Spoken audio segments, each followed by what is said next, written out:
Today, let's talk about fermentation. I want to show you how to get started on a couple easy recipes, and then at the end of it, I'm going to grab my pH meter so that you can see how adding salt to vegetables actually makes them super safe. For the recipes, you'll need to grab 3 kitchen items that you probably already have, plus a vegetable. That's it. Then we're going to dive into one that's a little bit more challenging, but it's totally worth it. I mean, check out my lunch. So stick around. We live in a world where food is sterile, dates are printed on everything, and bacteria are seen as enemies. Fermentation requires a change in mindset. We have to remember that not all bacteria are bad, and some are actually essential. Before refrigerators and expiration dates, humans fermented food out of necessity. Fermentation has been around for thousands of years. Plinius the Elder wrote about making sauerkraut in the 1st century AD, where Romans would take salted cabbage and bury it in pots in the ground. Cabbage fermentation was practiced in China probably even earlier than that. Fermented vegetables, dairy, and grains exist in nearly every culture on Earth. Many ferments can continue to sour for months if they're kept in a cool location, meaning that they can be enjoyed throughout the entire winter. Making fermented foods, which are more shelf-stable than their fresh counterparts, is a key to food security. Our ancestors had to prepare for the winter. They had to get everything ready that they would need for the whole season, and fermented foods fit the bill. And now, these foods are linked to better gut health and better digestion. Studies have found that cabbage ferments can repair and protect your intestinal barrier, and when that's broken down, it can cause metabolic and inflammatory disease.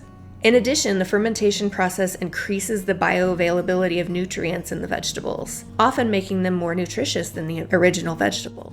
And for its final trick, fermentation gives foods a complex and delicious flavor that you really can't get any other way. I mean, can you imagine just shredding fresh cabbage on your bratwurst? Probably not. Food poisoning is where a lot of the fear comes from, and honestly, it's understandable. So let's break it down and understand the process of fermentation. When you ferment vegetables, you add salt and remove oxygen. This combo lets the naturally occurring lactic acid bacteria take over. You're not letting the food rot, you're giving the right bacteria a home field advantage. And these good bacteria eat the sugars in the vegetables and produce lactic acid, which lowers the pH of the food. That acidic environment is key because it makes the food hostile to harmful bacteria.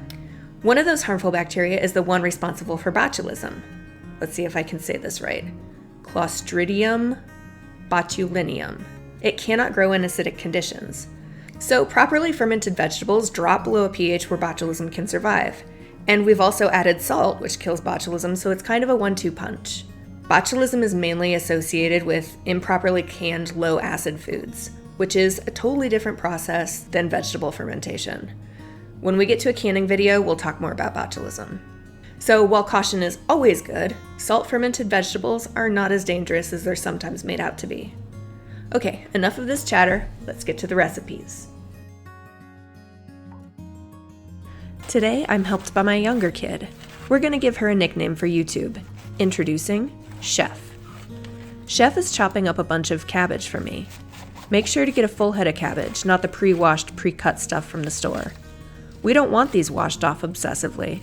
The leaves are rich in the bacteria that we do want, so let's not lose them. This is a dry ferment. That means that rather than making a brine mix, we're going to be rubbing salt directly into the leaves. We'll use 2% salt. This means that we need to take the weight of the cabbage and multiply it by 0.02 to find the weight of the salt that we need. Chef and I are rubbing the salt into the leaves. Use some pressure here and squeeze the leaves. Do this for a couple minutes until you can wring liquid out of them. At this point, you can mix in some spices or additional vegetables if you want, but we're keeping ours simple. Now it's time to transfer our kraut into a jar to ferment. I have several jars that I use for this at home, but my favorite are large pickle jars. I think that these originally had Vlasic pickles in them, but any kind of glass jar or ceramic jar will work. Push down on the cabbage to compress it and pour any juice from the bottom of the bowl. Hopefully you'll have about an inch of brine that can cover the top. Now to make a seal. I struggled with this for a while. I was using cabbage leaves and weights to try to keep everything below the brine line. But my favorite hack now, which is also cheaper, is Ziploc bags. Take a bag and put it on top of your ferment. Fill it with water. This will keep the cabbage pressed down below the brine line and will allow the gas buildup from the fermentation to burp as needed. Leave it out on the counter. Cool temperatures between 65 degrees and 72 degrees Fahrenheit work the best. If your temperature is warmer, the ferment will be faster, but it might end up tasting a little bit too funky. I usually leave my kraut out on the counter for about 3 weeks. To judge how your kraut is doing, your eyes and nose are your best tools. If everything looks okay and smells okay, then everything is okay. There should be a nice, even color throughout it, turning beige and even lightly golden in the later stages, and a pleasantly, lightly funky smell, but it should not smell like mold. The cabbage will soften somewhat throughout the process, but it should retain a squeaky, crisp bite, without any sliminess. You can taste your sauerkraut throughout the process. Once it gets to a tanginess that you like, you can slow the fermentation by putting it into the refrigerator. Or if you're in ancient Rome, bury it underground, I guess. This will slow the fermentation without killing any of the good bacteria. It will keep for months at that temperature. Our next fermentation is jalapeños. This is a salt brine ferment. I've boiled up some water in the microwave. I'm going to mix in salt that's a percentage of the combined weight of the water and the vegetables. For peppers or any chunky cut vegetables like this, I use 3% salt. Something to think about, a lot of smooth-skinned vegetables may have been sanitized if you get them from the grocery store. So it's helpful to borrow some brine from a ferment that you've already got going. I use my existing sauerkraut brine to inoculate the pepper brine if I bought the peppers from a store. A better way around this is by getting your vegetables from your own garden or your CSA. They aren't going to be washed off like the ones that you get from the grocery store. My CSA pepper ferments always take off without any extra help. Another thing to note here, if you're using city water that's been chlorinated, it can affect your ferment. So either boil the water or let it sit out for a few hours first to let the chlorine evaporate before adding it. This one needs a smaller container, so I'm just using a quart-sized canning jar. And another Ziploc bag. Fill it up with water. Again, keep an eye on this one as it ferments. Taste and smell it regularly.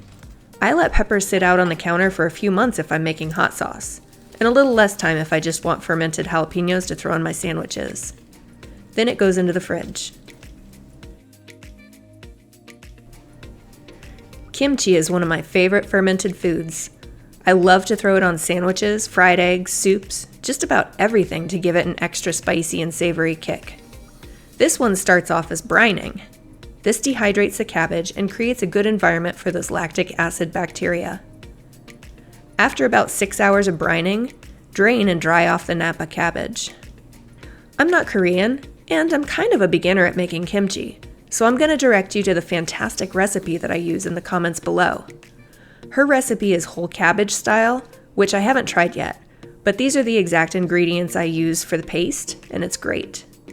There's also a delightful video recipe from 123 Kimchi that helped me figure out some of the steps, so go check those out to learn from experts.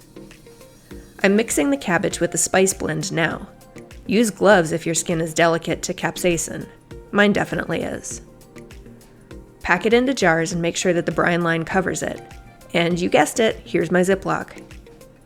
This one only needs a day or two out on the counter before you should move it into the refrigerator. I throw on some lids at that point too. Now, let's do science. I picked up a pH meter about a year or two ago out of curiosity. I wanted to see how my ferments were behaving. And this one has just been calibrated, so it should be really accurate.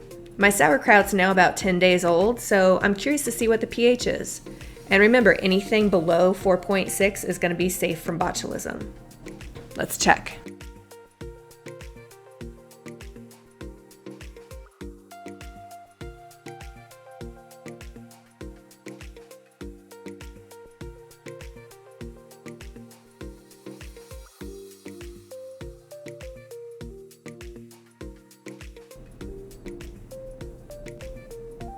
As you can see, the pH is hanging out right around 3.67, 3.66. It's slowing down now. As you know, this is just a salt and cabbage mix. It's just become acidic thanks to our favorite friendly bacteria. Now that doesn't mean that it's shelf stable. You're still gonna have to pop it into the fridge to keep it from getting moldy or getting a little bit funky. You can make it shelf stable through water bath canning, but that's for another episode. I'm tired today, y'all. In the meantime, if you want to find a rather joyously written book on fermentation, I would highly recommend checking this out from your local library.